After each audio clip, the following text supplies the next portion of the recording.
Then I think, fuck, I still got to do cardio. It like dawns on me, like the fucking Black Death plague comes over me, and I'm like, fuck, I still got to do cardio. And you know what happens right at that moment? I fucking sit the fuck up, I put my fucking shoes on, and I go out the door. Right there. Right at that moment. It's called a production pivot. It's being able to train your brain to use the negative thoughts that are keeping you from progressing as the trigger to make you take the action. And let me ask you something.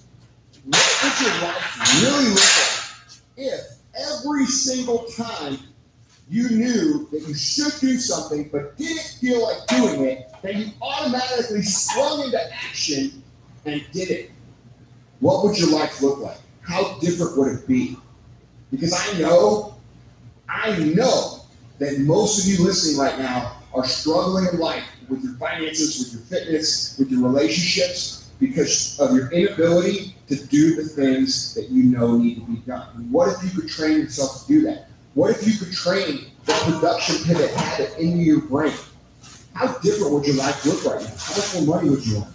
How much better would your relationship be? How good a shape would you be in if every single time somebody said, hey, Andy, let's go to the bar and fucking drink, and you're like, fuck, that sounds really good, but I know I shouldn't. You know what? I'm going to do cardio. And you replace that negativity with a positive action. How different would your life look? Okay? You're never going to feel good about yourself unless you do the fucking work.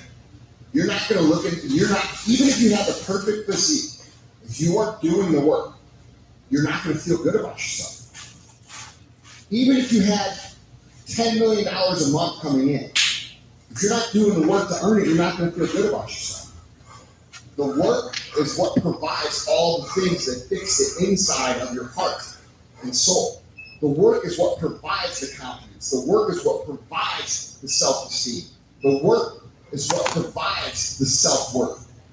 That's where it comes from. All you motherfuckers are chasing a result. The result is meaningless. Having 6-pack abs doesn't mean shit. Having $10 million doesn't mean shit.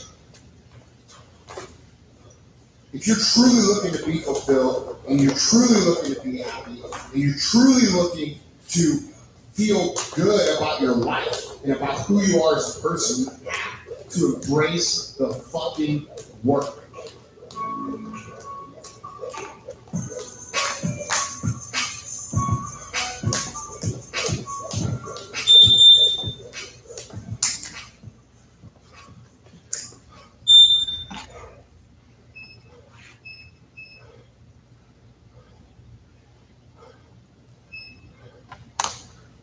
I can set the limits to the roof. I ain't stopping till they set to the roof. Without me, my family wouldn't have food. Anybody going against me got lose. What is up, guys? You're listening to the MSCEO Project. I'm Andy. I'm your host, and I am the motherfucking CEO. Guys, if this is your first time listening, welcome. This is not a podcast for everybody. This is a podcast for people that want to fucking dominate. All right? Look, we've all heard it for the last 20 years. Everybody wins, everybody's special, everybody gets a fucking trophy, everybody's a delicate little snowflake. And let's be real, dude. The truth of the matter is that if that's how you're going to go through life, you're also going to go through life fucking broke too. All right? This podcast is technically a business podcast under the entrepreneurship category, I guess, so to speak. But the reality is, I would say that we're much more than that. We're a personal development podcast based around the principles of entrepreneurship. Now, we're not going to sell you shit. I'm not going to run 25 minutes of fucking ads and bore you for the first 25 minutes of the podcast so that I can make a bunch of money. This is called the MFCEO Project for a reason, and it's because we felt a calling to help people understand what it takes to succeed in a world that just isn't equipping people for success. All right? So I'm not charging you anything. I'm not going to sell you a bunch of shit. I'm not going to run a bunch of ads. And I am going to tell you exactly how to succeed. All right?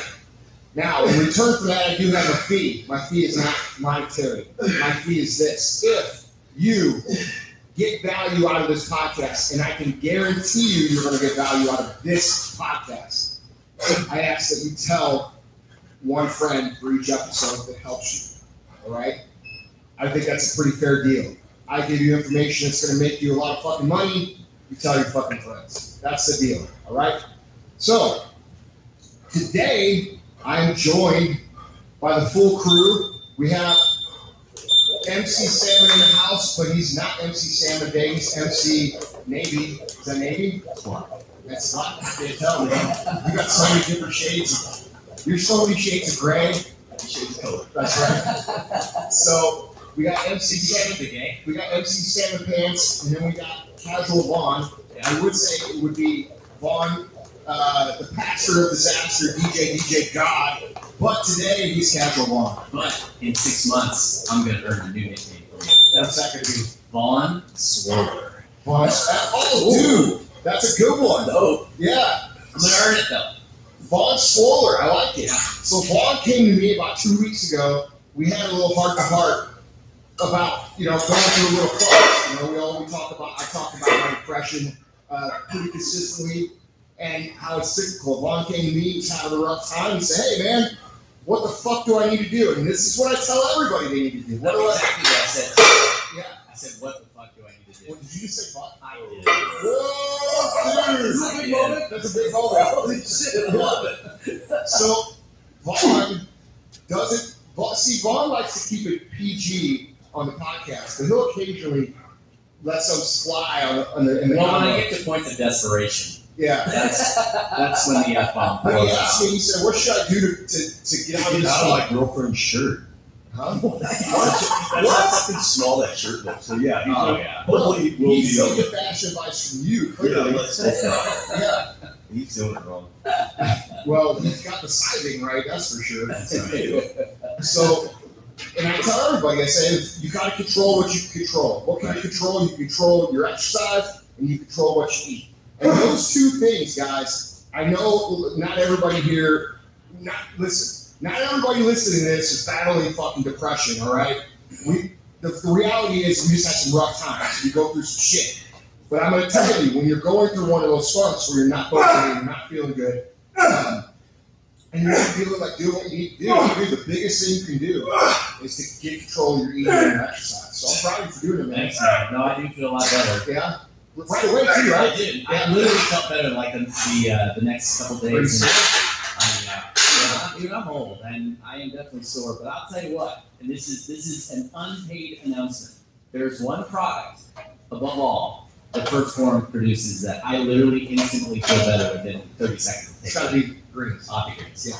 It's amazing. All right, it really is. You do. Yeah. By the way, the handsome voice that you're hearing is our good friend Yaya Bakar. He's joining us for this podcast. A guy who understands the game of public speaking better than anyone right now. You might not have heard his name, you might not know who he is yet, but he's one of the premier coaches of how to become a great speaker. And the reason I wanted to have him on is because we never covered this topic of how important it is to develop the skill of speaking. You and I worked out today. We had a good workout.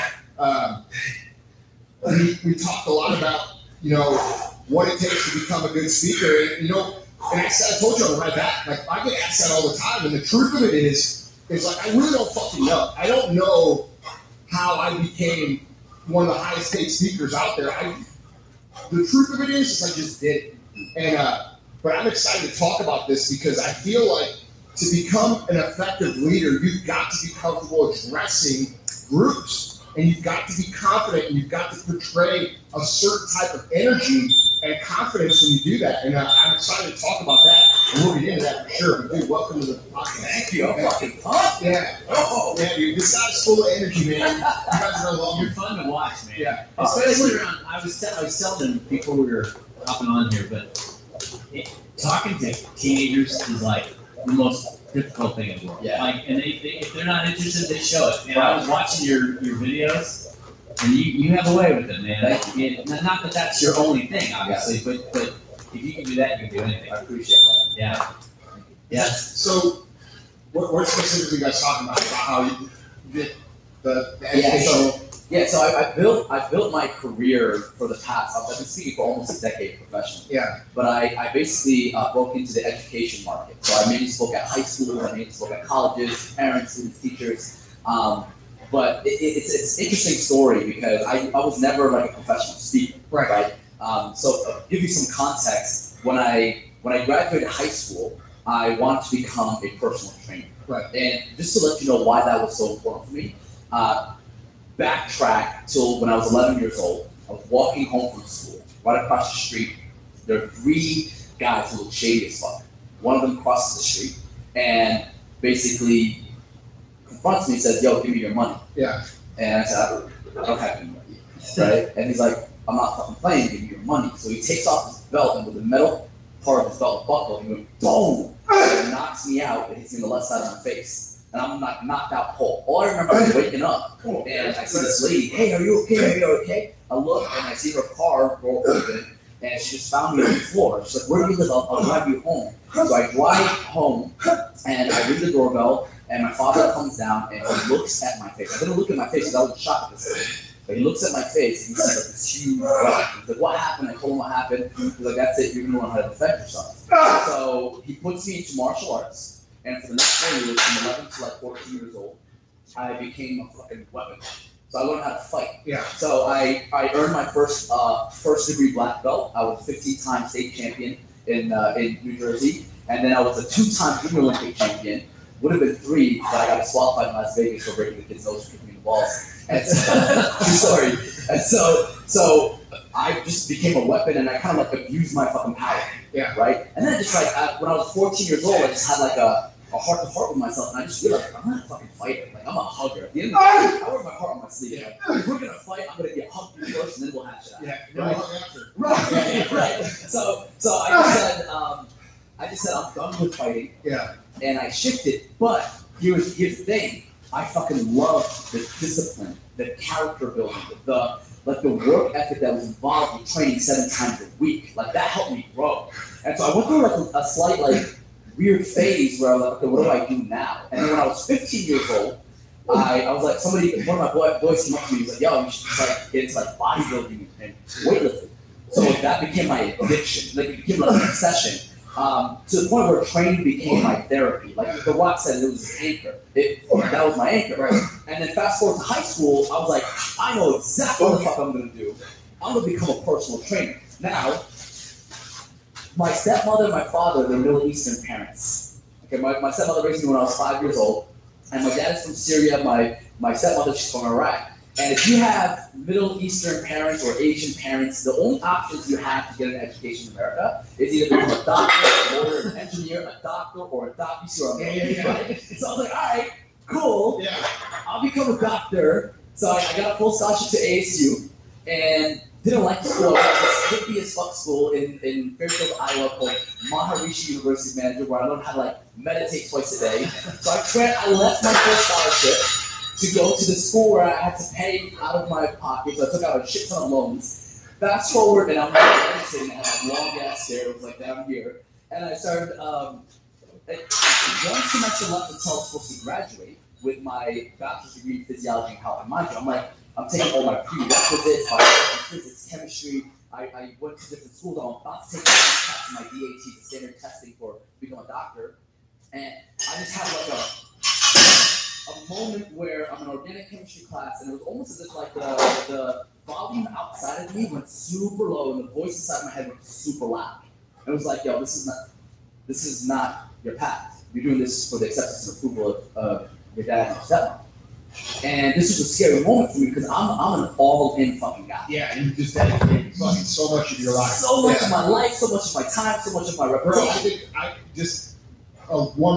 think so many people ruin their lives because when that moment comes, they ignore it. Yes. Yeah. 100%. See, this is my belief. Everybody knows what to do. They just might not have the courage to do it in that moment. Especially in relationships. Oh yeah. Oh, dude. Dude, I think we could go down the rabbit hole with that comment right there because I do think that the most of the dysfunctional relationships that people are completely miserable in, they're afraid to have the conversation because of what you're talking about. Yeah. You know? 100%. So speaking of that conversation, I listened to that and I was like, I literally remember clear as day. I walk out of the classroom, and I'm a happy-go-lucky guy, very positive. But something shifted in me. Went to my dorm room, and I'm an emotional guy. I started crying in fetal position in the corner of my room because, as a young kid, all you had. Dude, that's a scary fucking moment. Hell yeah! You just invested literally years of your life doing what everybody in your entire trust circle, that you fucking respect and love, has told you you're doing the right thing, and all of a sudden you realize that it ain't the right thing, dude. That's gonna crumble a lot of people. Yeah. Temporarily. Yeah. You know what I mean? Yeah. Fuck. And I just, I'm the type of guy, like I said, I wear my heart on my sleeve. I cannot. It's hard. It gets exhausting trying to pretend to be someone that you're not. Yeah. Right. But at this time, you guys don't know the context of the relationship with my dad. But like, my dad wasn't really in the picture. My stepmom was the one who raised me. She wasn't even my blood. My dad was like traveling all the time because he was busy. So the only way I got a sense of what I thought was like love from my father was winning his acceptance and approval through what I did career-wise. Right? He wanted me to become he wanted to be proud of me. Yeah, that good job, that becomes the whole relationship. Yeah, and that's what scared me the most. So I remember going to my guidance counselor. I said, listen, I know this is going to be crazy, but I think I'm withdrawing from all my classes. I'm dropping out. She's like, what do you mean? You have 3 months left to get a bachelor's degree. Just finish what you started. I was like, my dad's telling me I shouldn't be here. And she's like, this is a stupid decision, no offense. I was like, I know, but this is it. She's like, what are you going to do next? I said, I have no idea. She thought I was a dumbass. Everybody thought I was a dumbass. I leave the school, leave Iowa, and I go back to New Jersey where my dad was staying.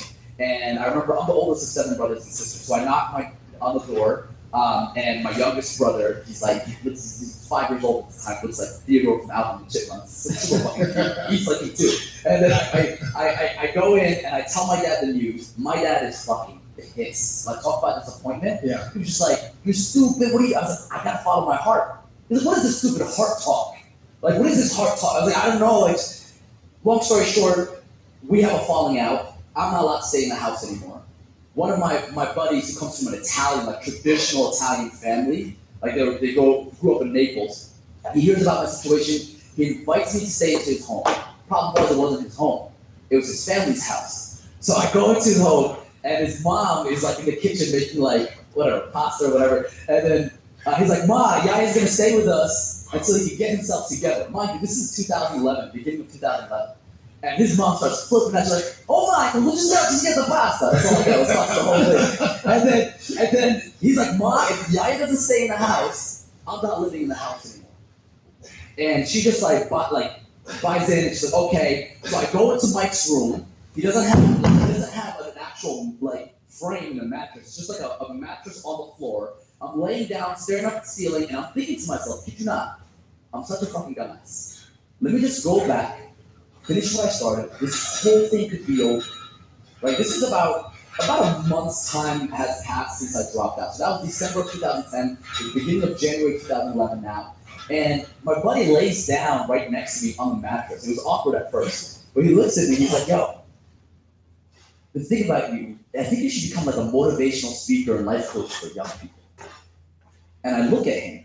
I'm like, "Bro, that's the dumbest idea I've ever heard come out of your mouth." And the truth, here's the thing. The reason why it was dumb is because who's going to listen to a 22-year-old college dropout give life advice? I wouldn't listen to myself. And then he comes back. He's like, "Bro, I've known you for over 10 years. If there's anything I know about you is that, number one, you got a big-ass mouth and you're positive. Use it to your advantage. There are people out there right now, just do some research to see who's doing it." And I was like, he has a point. So I thought I went on what he did. And I typed in motivational speaking and life coaching for young people. And after some research, I find 2 programs. One was mainly called Youth Speaker University by a guy named Josh Shipp.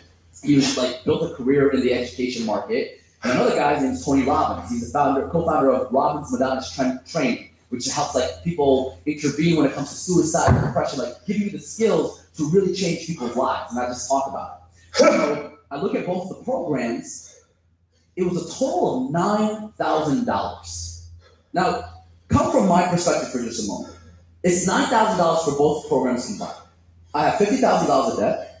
I have no degree. I got no job. Only have $47 in my checking account. No savings, nothing. $47 total. and I'm staying at my friend's house. Not even his house, his parents' house, right? And I got, you talk about this a lot. I've been hearing some of the stuff you've been saying, the zero option. Fuck yeah, dude. Right? So I'm at this point where I feel like, boom, I just hit rock bottom. And I'm like, I don't have the money to do this shit. If I'm gonna make this happen, what am I gonna do? So I look at Tony Robbins. At this time, I didn't know who Tony Robbins was, really. So I'm doing like my research, and I see a video on YouTube talk about resources versus resourcefulness. And he just basically says, like, it doesn't matter whether you have money or not. It's what are you willing to fucking do to burn your boats and take a fucking island. So I was like, this is a good point. If I'm on rock bottom, the only direction I got to go up. So I kid you not, I start calling everybody who knows me. I'm calling them. It's like, hey, listen, I'm thinking about becoming a motivational speaker and life coach, and I want to change people's lives. I know we haven't talked to like each other in 20 years, but I need $9,000. Everybody like hangs up. This is where I started like cold calling, right? This is where everyone's in. Everybody starts fucking hanging up, and then 2 people out of like the hundreds of people I called said, yeah, I'm gonna take a stab at you. And I get $4,000 from them. And then I get a job as a part-time waiter, and then I got a job as a part-time chiropractor's assistant because I understand physiology and health very well. So I took all that money and then I invested it in both of the programs. Everybody at this time they're saying, no, get a more secure job. You should get a, and I was like, nope, I'm going all in. I'm betting on myself. And I did that, and within 1 year, in 2012, I won Student of the Year at U Speaker University. I ended up going from no speaking experience to over 40 speaking engagements within that 1 year, and these were all paid. And I basically became Dean of Students for Youth Speaker University, teaching other aspiring speakers how to become paid speakers. And then after that, I was one of the youngest graduates in Tony Robbins' program. And so I took all that, and then I just built an empire within the education market for over 8 years. And that's where I started. So when Vaughn was talking about, like, you speaking to teenagers, I mastered the craft of really cutting through the noise and speaking to the heart of youth. And it's hard. Teenagers are tough to speak to. Yeah, so let me ask you something, because I know how I can deal with them. How do you deal with their lack of attention? Because that's when I talk to other speakers, this is just like a side comment. Yeah. I'm just curious. Yeah. When I talk to other speakers, because like my buddies who also speak, they're like, oh, dude, I like talking about people at like, corporate events and stuff. But when I go talk to kids, it's like I fucking hate it. Yeah. Because like they're all looking at their phones and their shoes and stuff. Like, how do you deal with that? So story. Because dude, I want to say how I deal with that. Yeah. So here it is. Like when it comes to influence, the power of storytelling is going to be the fastest way to compare that. Right? So here's what I love about these. They have a great BS attack. So you'll see, especially if you talk to a tough crowd, there are people in the audience who are legit crossing their hands. Yeah. The moment I share a story and I come from my experience, right? All of a sudden you see them like loosening up because they feel like I'm not talking down to them. I'm sharing my experience with them. And one thing that I say is I just tell them, I was like, listen, I'm not here to tell you guys what to do. It's not me, it's not my style, it's none of my business. I'm here to share my experiences. If what I say hits home, take it. If it doesn't, throw it out. Dude, I think that's such a good point too, and a valuable point, because I feel like the guys who are asking me about this, they speak from a pedestal, right? So they put themselves on this fucking pedestal, and I honestly think this is what hurts them as speakers everywhere, is they put themselves somewhere, and it's like they're talking down to the fucking peasants, and it's like, dude, I was telling you, like our last event that we did, people went literally fucking insane for me. Yeah. And like, I was like standing there like, what the fuck is going on? Like, this is weird. Are these paid actors? It was so fucking weird. Like, we left the event and we all looked, it was me, him, and our buddy Dan Fleischman, and we all looked at each other like, what the fuck just happened? Yeah. But you know why I get that response? Because I know I'm not any better than anybody. Right. You know what I'm saying? Yeah. Like if I go talk to a group of high school kids, I know there's probably fucking dude. Every kid in that audience has the potential to be way better than I am. Right. You know what I mean? And I don't forget that. Yeah. And I think that's where like these dudes who are asking, like they roll in with these fucking suits on, and they just don't connect. Exactly. And that was the key word right there. Because most people think that what's going to win the audience is content. I mean, we hear in the entrepreneurial space, content is king, but I would argue with that. Because I would say, no, dude, it's connection. Right, connection. If you lead with connection first and that becomes your priority, then people have to be able to digest They have to be able to see themselves in you. They have to be able to look at you and say, fuck, dude, that guy is no different than me. Yeah, and that's why you had the effect that you did, because celebrities, I see you as a celebrity. When you have a celebrity effect, regardless of what platform you have, what you're doing in that moment is what you're saying. Like, you have social currency. You've added some value by connecting with them. They feel like they know you, and that's where they come up. They can give two shits about what you're saying on stage. Yeah. They just feel like you've added so much value to them, and they feel drawn to you. Yeah. You see, that's you have to be able to put yourself. And dude, you have to remember that at one point in time, whether you're a quote unquote regular person or not, and people don't see you, these guys who, they're making millions of dollars a year, they don't see them as regular people, right? But you have to remember that, dude, you were just like them at one point in your life. Yep. And you have to be able to connect those dots. Yeah. Go ahead. I was just going to say, you guys are basically talking about empathy, the idea that they can identify with you. The other side of that is authority. And I think, when you were mentioning, when you were first getting into the business, you were looking at these different courses. Andy and I talk all the time about all the, totally inauthentic. We talked about this today. Jim, right. Like right now, becoming an entrepreneur is as simple as put fucking entrepreneur in your IG status. Right, and we do make fun of a lot of the whole concept of life coach, but the reason we make fun of it is because 90% of the people out there doing it haven't actually experienced anything. But I thought it was interesting because obviously what led you to those two courses was that you did your research and you saw, okay, these people have actually done what I want to do. Right. There's a difference between someone who fucking becomes a student of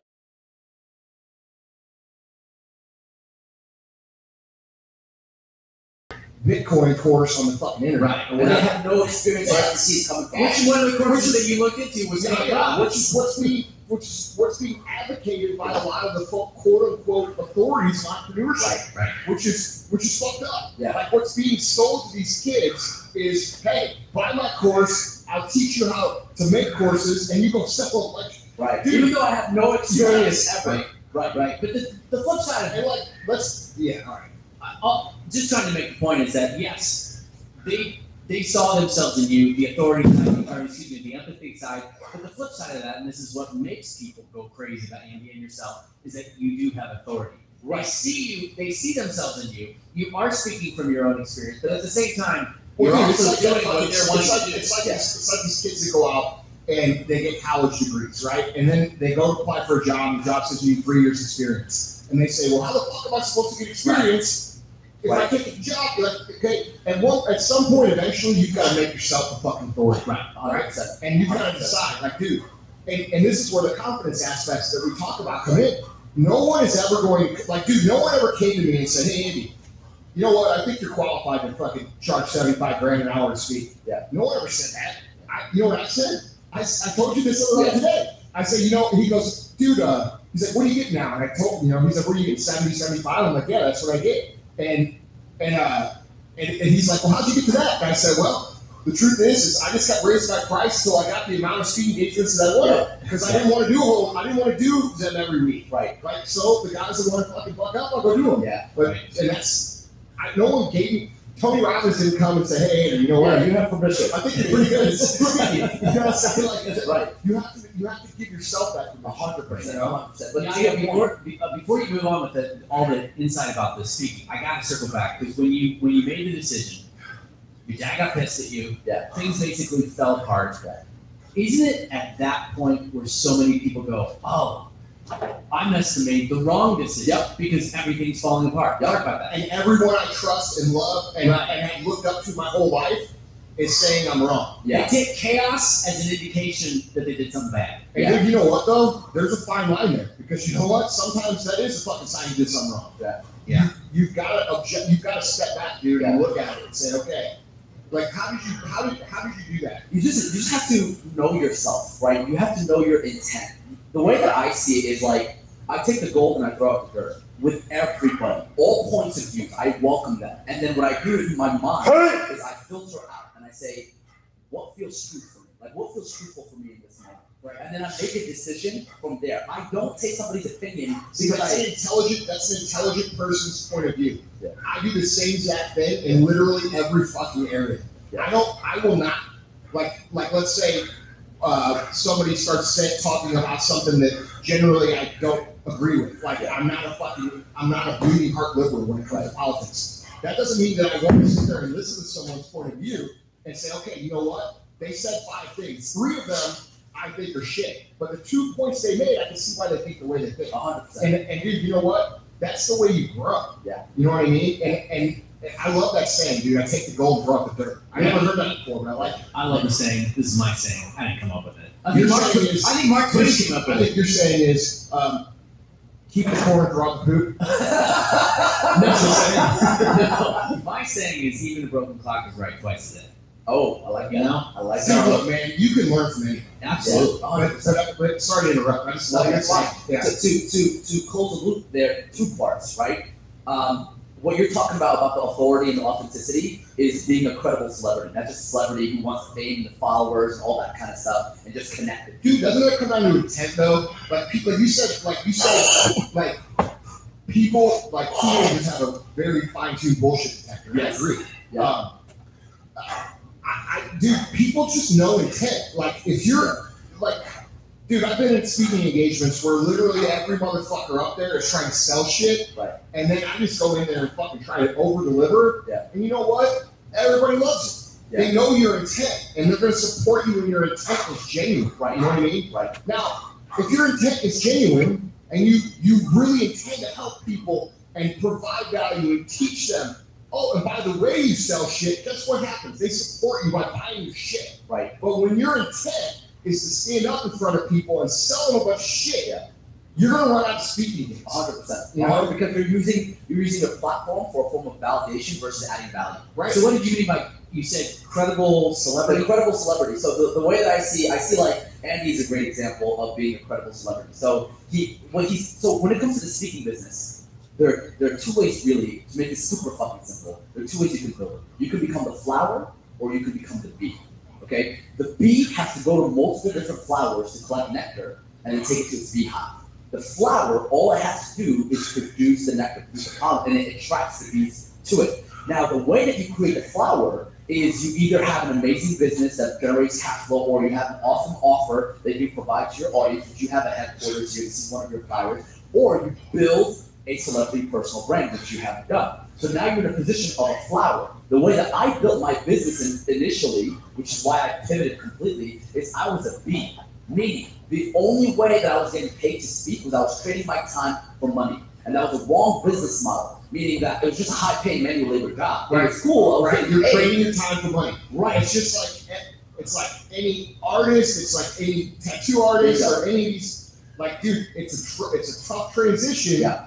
To go to where you can scale your income. Right. Yeah. So I'm a big advocate about, like, instead of saying, like, if somebody comes up to me like, yo, I want to become a speaker, right? I pull back because that's what they want. But I hear, like, okay, what do you really want? What is really driving that? You want to make the impact? You want to leave a legacy? Do you want to get money? Do you want fame? Right. What do you want? Right. And then I reverse engineer and say, okay, so based on what you're saying here, and based on your personality type, and based on your big vision, here's the best business model.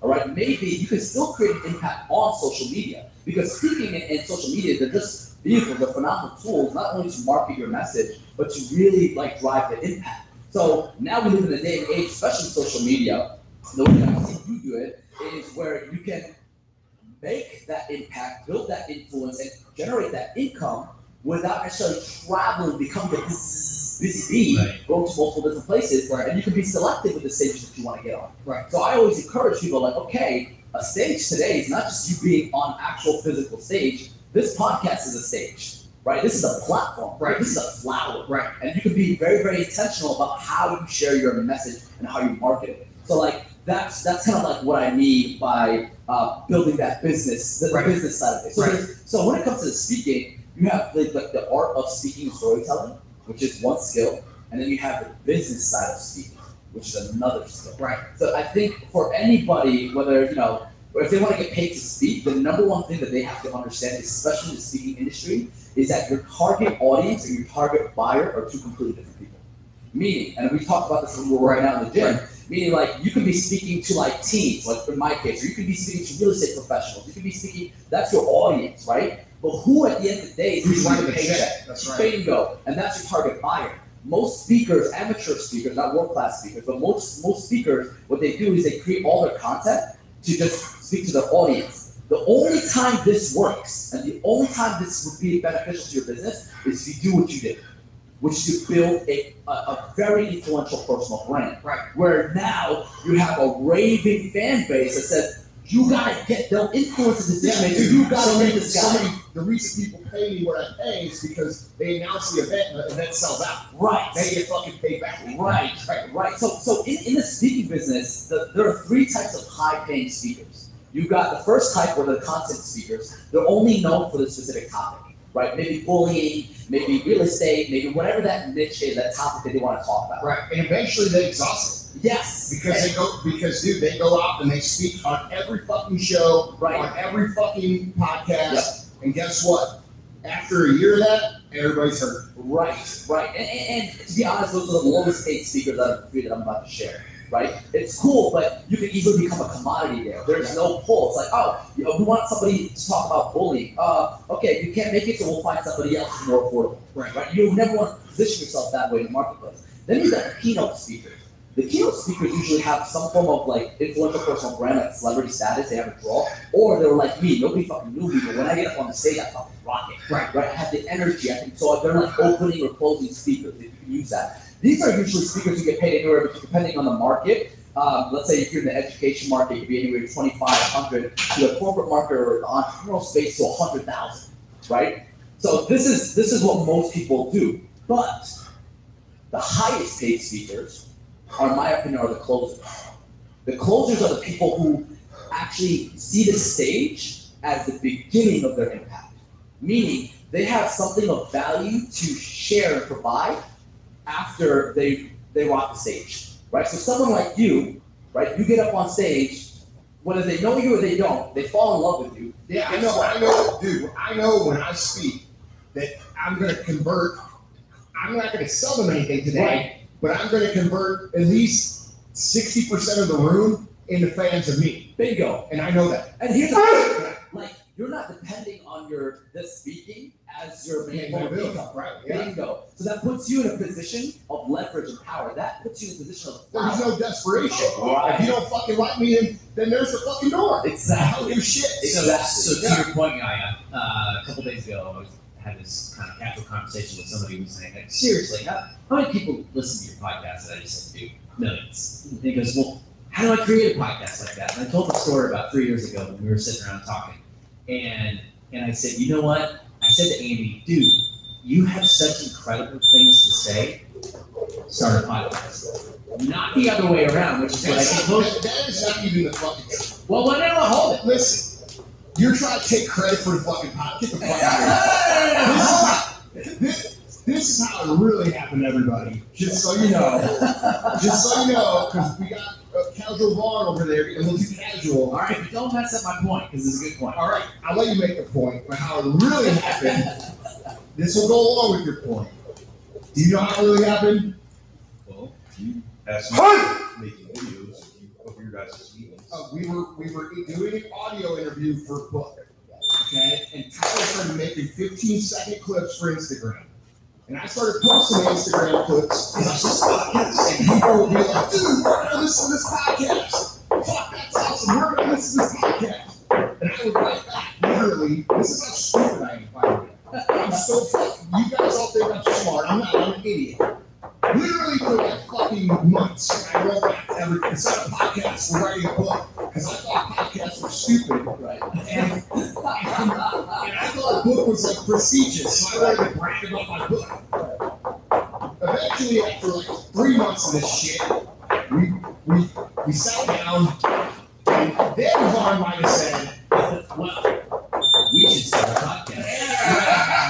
That's how it really went. Actually, in fairness, I think I said you should start a podcast. Right. And then I said, Vaughn, you're such an awesome dude. We should do the podcast. You're so handsome, we got to put you on the radio. Exactly. Gonna face the radio.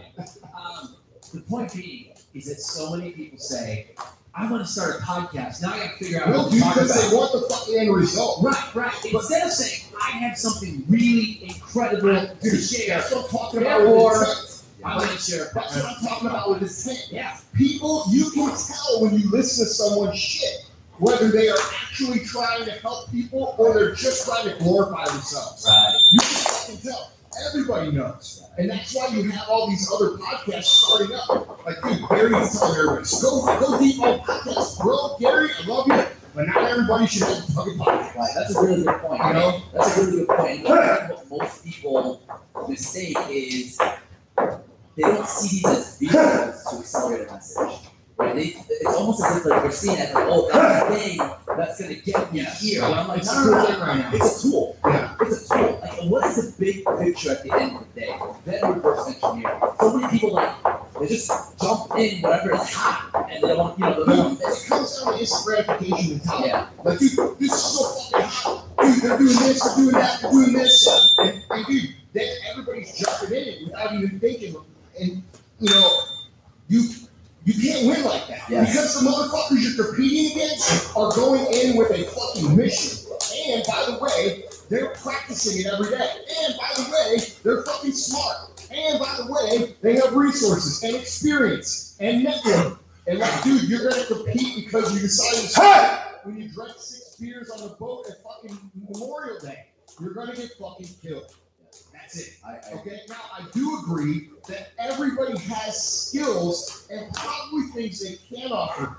And if you're 19 years old, or you're 18 years old, or you're 20 years old, and you're listening to this, and you want skills, go out for the next 10 years and do some 100%. You want to build your character, you want to build your competency. That's what gives you the confidence, and then you can focus on celebrity. Yeah. Right? Because dude, at 30 years old, you're still young as fuck. Yeah. For real. Yeah. I know. But that's a really, really good point because what I feel for a lot of people is they put from before. That's true. And it's like I want to give a message before I learn it. Right. And for me, if you look at it like how does a 22-year-old college dropout? Yeah, but you went out and got fucking resources from people who are experts. That's a different thing. Yes. And I will say this. There's a way as a speaker, there's a way that you can get paid to share your experience or story. Yeah. But dude, let's say somebody like who has a very unique experience. Right. Like, for example, like the girl who got her arm on the surfer. Right. Yeah. Dude, and she goes out and tells her story about overcoming and this. Dude, that's a fucking amazing story. People are paid to listen to it. Yeah. You know what I mean? Yeah. So there's also that time. There's education, there's entertainment, like that people will pay for that. Look at comedians, like the value that they provide is laughter, is joy, all that kind of stuff. There's a way that you could do that, but this is what I always tell my clients. Some people just say, I just want to share my story for the sake of I'm like, nah, you see, you need with validation. Yeah. You're looking for the acceptance of approval. That's what you really want. Your story will always be in service to your audience. Period. Point blank. Yes. Always. And that's what most people do. So they get up on stage and they're like, well, I did this and I did that. Dude, listen, I was listening to Steve Young on the fucking NFL Network. Motherfucker, all he ever says, Steve Young, you're the worst fucking announcer ever. Right. Great player. I was a fan. You need to quit talking about yourself. All he ever fucking says, and pay attention if you watch NFL. Back when I played, that's what he leads with. Every fucking time. Motherfuckers, we don't give a fuck about who you play. We care about the fucking game going on. He's the Bill Walton of the NFL. Dude, it works. Do you know exactly what I'm talking about? I feel like because Bill Walton does it in the NBA. Back when I played, no one gives a fuck, bro. Right, yeah. You're fucking Boomer Tyson used to be really mad about that and then fix it. But dude, when you're trying to validate yourself with your message or relate everything to yourself, you might think that no one notices. Yeah. No. Everybody notices. 100%. And it's the most annoying thing you could do as a speaker. 100%. So here's something of value, that's tangible value, that everybody who's listening can actually walk away with. I hope everybody has a great day. Okay, cool. Hope you guys go on the trip. How we go? When people get up on stage and they get on video, they think they're speaking to all these, if you're speaking to an audience of